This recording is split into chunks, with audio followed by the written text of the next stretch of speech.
जी। सही है। और जिस तरह से ताकत वहाँ पे बढ़ी है और ईरान ने अपने आप को जिस तरह से साउंड किया है तमाम तर पाबंदियों के बावजूद। और आप ये देखिए कि कितनी बड़ी-बड़ी साजिशें, सिर्फ हमले नहीं बल्कि दाखिली सतह पर जो साजिशें वहाँ पे की जाती हैं, उनको जिस तरह से टैकल किया। हालाँकि बहुत ही कुछ मामलों में बड़ा लिबरल है।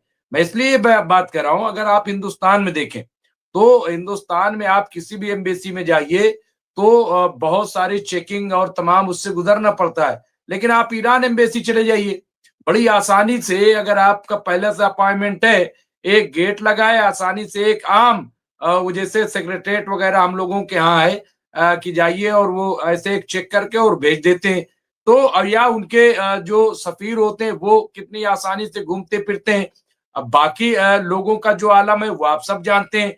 तो लेकिन लोगों ने अब ये कहा कि भई अगर आप इतना लिबरल रहेंगे, इतनी वो करेंगे तो ये तो चूँकि कई हादसे हो गए, तो अब वहाँ पे थोड़ा शिकंजा कसा गया है। तो इसलिए शायद वो हो। मैं फिरोज़ बख्श साहब आप पास आऊँगा। अभी एक साहब ने कमेंट किया था और वो कमेंट जो है वो माना-खेद है। उन्होंने कहा कि डोनाल्ड ट्रंप और नेतन्याहू ने इज़राइल को खतरे में डाल दिया है। और ये मैं समझता हूँ कि कई एतबार से वहाँ पे ये राजा सिंह राजपूत साहब ने कि इज़राइल के अस्तित्व को पूरा खतरे में डाल दिया है नेतन्याहू और ट्रंप ने। ये बात राजा सिंह राजपूत साहब ने कही है। तो ये बयान बहुत इम्पोर्टेंट हो जाता है कि आज वाक़ई आप देखिए वहाँ जिस तरह की चीज़ें सामने आ रही हैं, कैसे इसे देखते हैं?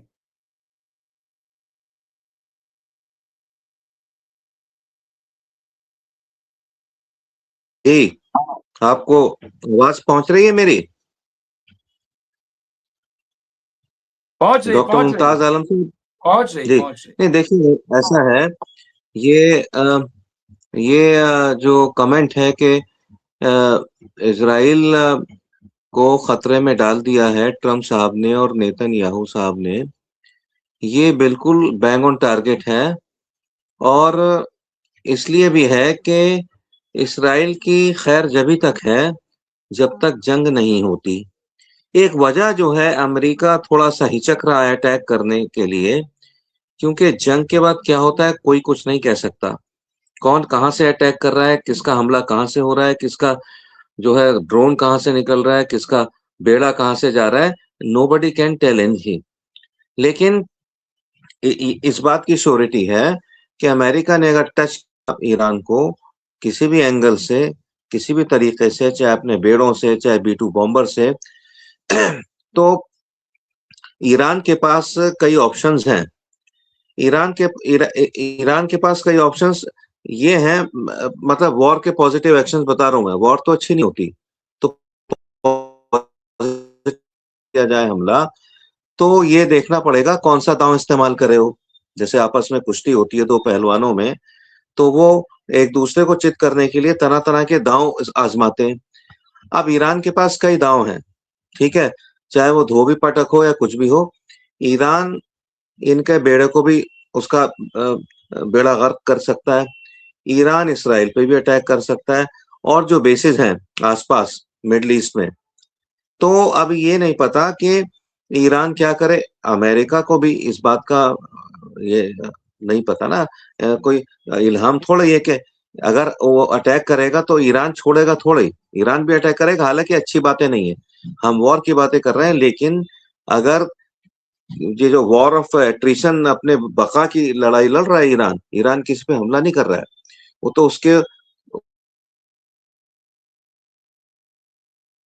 है, उस जुल्म के खिलाफ वो खड़ा हुआ है, उसने हिम्मत करी है, उसने अपने को बचाने के लिए जो है साजो सामान जो है बनाया है। तो बिल्कुल ये समझिए कि उसको कोई फिक्र नहीं है। अगर फिक्र है तो इसराइल को है, अमेरिका को है, और इन दोनों ममालिक के हामियों को है, ठीक है। तो अब जो मौजूदा सूरत हाल है उसमें, लेकिन सूरत हाल है बड़ी तशवीशनाक। जिस तरीके जैसे सुनने में आया था कि भाई अमेरिका ने अपने फौजी हटा लिए सीरिया से। फौजी वौजी कोई नहीं हटाया उसने सीरिया से। सीरिया से उसने अपने फौज सारी वहां लगा दी है कि कोई अगर खुदा ना खास्ता कोई बात होती है तो ये मतलब जैसे ऑन ग्राउंड भी ये अपने आदमी वहां भेज सकते हैं। क्या होगा इनका भेजने के बाद? ये अपने हथियार वहां भेजेंगे, अपनी गाड़ियां वहां भेजेंगे, बख्तरबंद गाड़ियां, अपने फौजी भेजेंगे, कुछ नहीं पता, क्योंकि ईरान जो है वो पहाड़ों से तीन तरफ जो है वो उसकी एक नेचुरल बाउंड्री है, उसको भेदना वो कोई आसान काम नहीं है। लेकिन ये जो है ये जो आपके वॉर मॉन्गर्स हैं, इसराइल है और अमेरिका है, ये हर मुमकिन ये कोशिश कर रहे हैं कि किसी ना किसी तरह से ईरान के ऊपर ये अपना कब्जा जमा लें। ठीक है, जो कि इतना आसान नहीं लग रहा। क्योंकि ईरान को अगर कुछ होगा, खुदा न खास्ता खामेनेई साहब को कुछ होगा, ये अलग बात है। उन्होंने अपने जो उनके सप्लिकेट्स हैं, जो उनके सबॉर्डिनेट्स हैं अपने, उन्होंने टीम बना रखी है, हर शख्स की टीम बना रखी है, वो इसके लिए तैयार बैठे हैं। अमेरिका इसको समझ रहा है, इसका खौफ है ट्रम्प साहब के दिल में। ठीक है, इसी वजह से अब तक अटैक नहीं हुआ। लेकिन अगर अटैक हो गया, देखिए हम कोई वो तो सूटशेयर तो है नहीं, कोई हम वो तो है नहीं ज्योतिषी के बता दें अटैक किस लम्हे किस वक्त होगा। लेकिन अटैक कभी भी हो सकता है। ये अगर अटैक हुआ तो ये अटैक बड़ा तबाहकुन होगा, और इसमें जो तबाही है वो पूरी दुनिया की होगी। पहले ईरान की होगी, फिर इसराइल की और अमेरिका की बेसिस की होगी, और ये भी हद दर्जे मुमकिन है कि इनके जो बेड़े हैं उन बेड़ों की भी तबाही हो जाए। ईरान की तो होगी हो, ईरान में तबाही। तो ये कोई मतलब ये अमेरिका इस चीज को समझता है कि अगर वो लड़ा और लड़के कोई उसको हासिल वसूल नहीं हुआ, मान लीजिए अमेरिका ने अटैक किया, बहुत ज्यादा तबाही कर दी ईरान में, उधर से ईरान ने भी अपने 2-2,500 जो उसके वो हैं मिसाइल, ईरान तो छोड़ेगा ना, ट्रिगर पे हाथ ईरान का भी है। और वो इत्तेफाक से अगर ईरान भारी पड़ गया अमेरिका पे, तो फिर ये समझिए कि अमेरिका का इकबाल हमेशा के लिए जाता रहेगा। नेटो वैसे ही इसके अमेरिका के फेवर में नहीं है। ठीक है, और मुझे पता नहीं, दो चीजें हैं, चीन और रूस की। मैं तो ये समझता हूँ कि ईरान अब तक अकेला लड़ा है, खुदा ना खास्ता कोई वॉर होती है, ईरान इस लायक है वो अकेला लड़ ले। लेकिन ईरान के अंदर अगर कमजोरी आई तो चीन ये समझ ले अगला टारगेट अमेरिका का चीन होगा, और रूस भी समझ ले अगला टारगेट अमेरिका और इसका इसराइल का वो रूस होगा। लिहाजा ये जो है अभी मामला बिल्कुल फंसा हुआ है, और अ, ईरान को कोई फिक्र नहीं है, फिक्र है अमेरिका को। अमेरिका को फिक्र है कि मैं अटैक करूं या ना करूं, अगर करूं तो कब करूं, और अटैक मैंने कर दिया तो फिर ईरान की जानिब से क्या हो सकता है। तो ईरान की जानिब से कुछ ना कुछ सरप्राइज तो जरूर होगा। ठीक है, अब बहुत से पंडित कह रहे हैं, जो वॉर के जो पंडित्स हैं, वो ये कह रहे हैं कि अमेरिका ने जब इतना सब कुछ कर लिया, उसकी नाक का सवाल है, कुछ ना कुछ करेगा, अटैक करेगा, या तो ईरान को दबा लेगा। ईरान तो अब ईरान क्यों दबेगा? ईरान को दबना होता तो ईरान जून में, जुलाई में, अगस्त में दब जाता। लेकिन ईरान क्यों दबे? ईरान तो सच्चाई के और ये ईमानदारी के रास्ते पर चल रहा है। ईरान के ऊपर तो जुल्म किया जा रहा है। ईरान तो अपने को बचाने के लिए यहाँ पर सारी तगोबो कर रहा है। ठीक है, तो अब बिल्कुल। ईरान को कोई फिक्र नहीं है। अगर जो भी फिक्र है, बस मैं बात पूरी कर रहा हूँ अपनी, डॉक्टर मुमताज आलम रजवी साहब, कि ईरान बिल्कुल तैयार है, हर तरीके से तैयार है, और कुर्बानी के लिए भी तैयार है, और कुर्बान अमेरिका और इसराइल को भी करने को तैयार है। जी डॉक्टर साहब। नहीं नहीं बिल्कुल। और ईरान का एक बात है कि चूंकि एक दिन का मसला नहीं है, पिछले 45-47 साल से वो इसी तरह के जंगी हालात में है, तो तैयारी हर मुल्क की होती है। हमारे साथ काफी लोग जुड़ गए हैं, तकरीबन 500 के करीब लोग हमसे हमें देख रहे हैं। मैं सबका शुक्रगुजार हूँ। और एक बड़ी खबर यहाँ पे अभी जयदीप सिंह बुंदेला साहब ने दी है, बहुत ही इम्पोर्टेंट है, और वो ये कि राइटर्स के मुताबिक यहाँ पे अफसोस के एक सर्वेक्षण अनुसार 61% अमरीकियों का मानना है कि ट्रंप उम्र के साथ अस्थिर हो गए हैं, जिनमें 89% डेमोक्रेट और 30% जो है रिपब्लिकन भी शामिल है। ये अपने आप में एक बहुत इंपॉर्टेंट खबर है। राइटर्स के हवाले से जयदीप सिंह मुंडेला ने खबर दिया। लेकिन मैं राशिद रिजवी साहब आप पास आऊंगा। जिस तरह की तैयारी की बात हो रही है, फिरोज बख्श साहब ने कहा इनका नेटवर्क कई बार फ्रीज हो जाता है तो वो मजा नहीं आता। लेकिन बहरहाल वो भी क्या करें, नेटवर्क की है प्रॉब्लम। लेकिन अभी 2 कार्गो प्लेन ईरान में उतरे हैं चीन के। तो ये बार-बार जो है जिस तरीके से एक तैयारी है मुस्तकिल, और जाहिर-सी बात है इस बात को आपने भी ज़िक्र भी किया था। लेकिन तो ये कार्गो में क्या हो सकता है राशिद रिजवी साहब? क्या क्या ये जो मुआहिदा हुआ था, ये बहुत देर में खबर ऐसे ही दी गई, बहुत सारी चीज़ें आ गई हैं ईरान में। क्या ये कार्गो, क्योंकि आज से नहीं सुनने आ रहा है, कार्गो मुसलसल रूस के और चीन के वहां पहुंच रहे हैं ईरान। राशिद रिजवी साहब। जी मुमताज भाई, देखिए जब जंग चलती है, जब जंग शुरू होती है तो जंग एक पहलू पे नहीं चलती है। जंग के कई मैदान हो जाते हैं। कभी साइबर अटैक होता है, मनोवैज्ञानिक प्रेशर है डायलॉग से, उसे प्रेशर है। फिर आपने कितने मारे, कितने गिराए, आपने कितने हमले उनके रोके, आपकी फाइनेंशियल पोजीशन कितने स्ट्रांग है और आपके कंट्री के लोग कितने आपके साथ हैं। तो सबसे बड़ी चीज उसमें होती है कि आपने चाहे मारे कम हो लेकिन उनके गिरा दिए ज्यादा। सबसे बड़ी जीत आपकी एक ये होती है। दूसरा, आपकी कंट्री के लोग आपके साथ खड़े हैं एनी हाउ कैसे भी, तो वो आपकी सबसे बड़ी जीत की कहानी लिखते हैं। तो जो कार्गो से सामान आ रहे हैं उसमें डिवाइसेस आ रही हैं और डिवाइसेस अपग्रेड कर रहे हैं, इनके मिसाइलों को अपग्रेड कर रही हैं। ऐसा नहीं कि कार्गो से मिसाइल आ रहे हैं, वहां से डिवाइसेस आ रही हैं। अगर इनके मिसाइल की रेंज कोई अगर 11,000 है तो चाइना ऐसा एक ऐसी डिवाइस भी बिल्टअप कर देगा जिसको लगाने के बाद वो 14,000 हो जाएगा, तो 16,000 हो जाएगा। और ड्रोन की टेक्निक को सपोर्ट करना। अब जैसे कैमरे हैं और मेरे पास ऐसे कैमरे हैं कि हम 35,000 स्क्वायर फीट के ऊपर से एकदम साफ देख पा रहे हैं, उसके ऊपर नहीं देख पा रहे हैं। तो अब हमारे ड्रोन के लिए कैमरे भेज दिए उठा करके चाइना ने। अब उससे हम 70,000 से देख रहे हैं, एकदम क्लियर पिक्चर आ रही है। जो टोई ड्रोन होते हैं, जो जासूसी ड्रोन होते हैं, ऐसा नहीं है कि वो सामने आपको दिख जाएंगे कि वो उड़ रहे हैं, आप जासूसी कर लो। आप तो उसको मार गिराओगे अगर आपके राडार में आया तो उनकी हाइट इतनी ऊंची होती है कि उतनी हाइट पे राडार उनको पकड़ नहीं पाता है। लेकिन वहां पर पूरा कमाल होता है उसके कैमरे का। अच्छा, एक डिवाइस और होती है उसमें लगाने के लिए जो आपका नेट फैसिलिटी देता है। तो जैसे इनका क्या बोलते हैं, स्टारलिंक है, सैटेलाइट नेट, ये पब्लिक के लिए है। लेकिन हर कंट्री का अपना एक सैटेलाइट नेट होता है, हर कंट्री में लगभग होता है।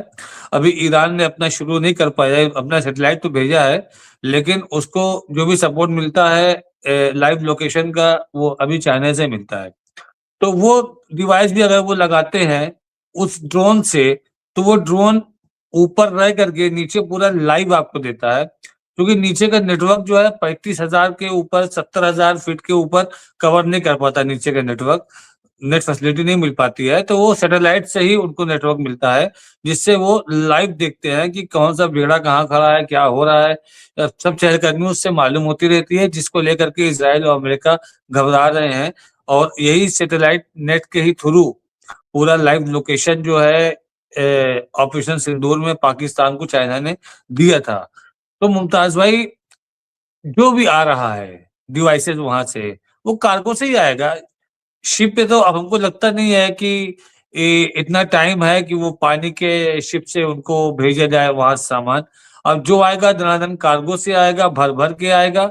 और एक न्यूज और आ जाई थी जो कि जनवरी की थी, और हम लोग आपसे बोल रहे थे कि पहले भी हम लोगों ने बात किया था कि सीआईए और मोसाद ही नहीं, उसके अलावा और भी देशों के लोग जो है ईरान के पीछे लगे हुए हैं।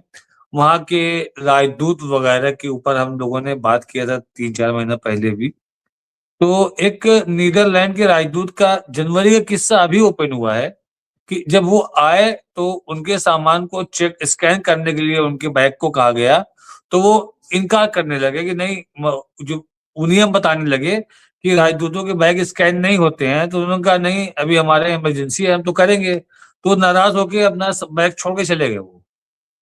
फिर उनके यहाँ से उनका आदमी उनका बैग लेने आया, तेहरान एयरपोर्ट की बात कर रहे हैं, वहां पे खुमैनी इंटरनेशनल एयरपोर्ट पे जब वो लेने आया तो उसके सामने स्कैन किया गया बैग, तो उसके अंदर से सैटेलाइट फोन और स्टारलिंक की डिवाइसेस निकले, स्टारलिंक की डिवाइसेस निकले उसके अंदर से, जो कि वो प्रतिबंधित है ईरान में, लेकिन निकले वहां से, उसमें से। तो फिर वहां नीदरलैंड की गवर्नमेंट ने ईरान के राजदूत को बुलाया, कहा कि ये तो इस नियम का उल्लंघन है, आप लोगों को ऐसा नहीं करना चाहिए। तो राजदूत ने उन्होंने कहा कि ठीक है, हम आपको अपने देश से जवाब मंगा के भेज देते हैं। तो यहाँ के ईरान के राष्ट्रपति ने ये राजदूत को बुलाया तेहरान। बुलाने के बाद उन्होंने कहा कि हम ये मानते हैं कि वो प्रतिबंधित है, लेकिन अगर हम वो ना करते तो ये हमको कैसे मालूम होता कि जो हमारे देश में प्रतिबंधित है आप उसकी स्मगलिंग कर रहे हो। हम तो आपको जेल ही भेज सकते थे, हम आपको देश से निकाल भी सकते थे अपने, आप जासूसी कर रहे हो। तो ये चीज हम अभी आया डच कंट्री का, नीदरलैंड कंट्री का आया, और पता नहीं कितने देश के राजदूतों ने जो वहां पर लोगों के पास स्टारलिंक की डिवाइसेस मिली, स्टारलिंक की डिवाइसेस से जाल फैला और इतना हंगामा आराई हुई, वो सबके पीछे सिर्फ अमेरिका और मोसाद ही नहीं है, CIA मोसाद नहीं है, इन्होंने और भी लोगों को लगा के रखा है। ये बार बार जो डोनाल्ड ट्रम्प अपनी स्पीच में ये कहते हैं वेस्टर्न कंट्री, यूरोप कंट्री खतरे में है, ईरान की मिसाइल यूरोप तक जा सकती है, क्योंकि उनको यूरोप कंट्री से सहयोग नहीं मिल रहा है। डोनाल्ड ट्रम्प अलग थलग पड़े हुए हैं, उनको यूरोप कंट्री से सहयोग नहीं मिल रहा। वो चाहते हैं कि हम इनको भी झोंकें और जो खर्चे आए उसके ऊपर वो सब मिलके बियर करें, हम अकेले अफोर्ड नहीं कर सकते हैं। जंग न करने का एक कारण ये भी मुमताज भाई, और जो स्थिति चाइना की है, जो स्थिति रशिया की है, तो ऐसा नहीं है कि इजराइल जो है वो चाइना और रशिया को टारगेट कर सकता है। जब उसकी हैसियत ईरान के सामने लड़ने की नहीं है, तो रशिया और चाइना के सामने उसकी अपनी कोई औकात नहीं है।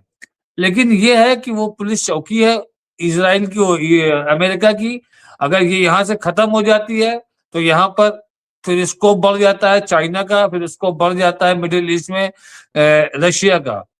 अमेरिका के हट जाने के बाद फिर एक नया फ्रंट खुलेगा। मैं आपको बता दे रहा हूं, अगर इजराइल तबाह होता है, कोई जंग होती है, तो अमेरिका के हट जाने के बाद फिर एक नया फ्रंट खुलेगा, फिर चाइना वर्सेस रशिया होने लगेगा, हम कि तुम। क्योंकि जो सत्ता की लालच होती है, जो दौलत की लालच होती है, वो आज एक दोस्त है कल दुश्मन बन जाएंगे। अभी आपने शायद सुना होगा, आपके फतेहपुर का एक किस्सा भी हुआ है, एक कोर्ट का फैसला भी आया है, दो दोस्तों के बीच में पॉलिटिकल खुरेजी हो गई, उन्होंने उनको मारा, उन्होंने उनको मारा, फिर 20 साल की सजा भी फतेहपुर में हुई। क्या था, उनकी सत्ता की, उनकी वो ख्वाहिशात ने एक दो दोस्तों को जाने दुश्मन बना दिया। तो आज चाइना और रशिया दोस्त हैं अमेरिका की वजह से। कल को अगर मिडिल ईस्ट से अमेरिका कमजोर हो जाता है तो हो सकता है चाइना और रशिया भी आपस में सीधा लड़ने लगे। तो ये जो सत्ता की लालच, दौलत की लालच है, जो आज अमेरिका के अंदर है, वो कल दूसरों के यहाँ भी आ सकती है मुमताज भाई। ईरान अपना स्टैंड लेके खड़ा हुआ है कि हम कोई न्यूक्लियर बॉम्ब नहीं बनाने वाले, लेकिन हम अपना इन्वेस्टमेंट बंद नहीं करेंगे, हम उतना ही इन्वेस्टमेंट रखेंगे जितना हमारी जरूरियात के लिए है। अब कल बैठक है, कल बात होनी है, और रिजल्ट हम लोग के आमने सामने है, बिल्कुल साफ है कि कल भी बात हो जाने के बाद ये होगा कि बातचीत नाकाम रही और फिर एक अगली बैठक रखी जाए। क्यों मुमताज भाई?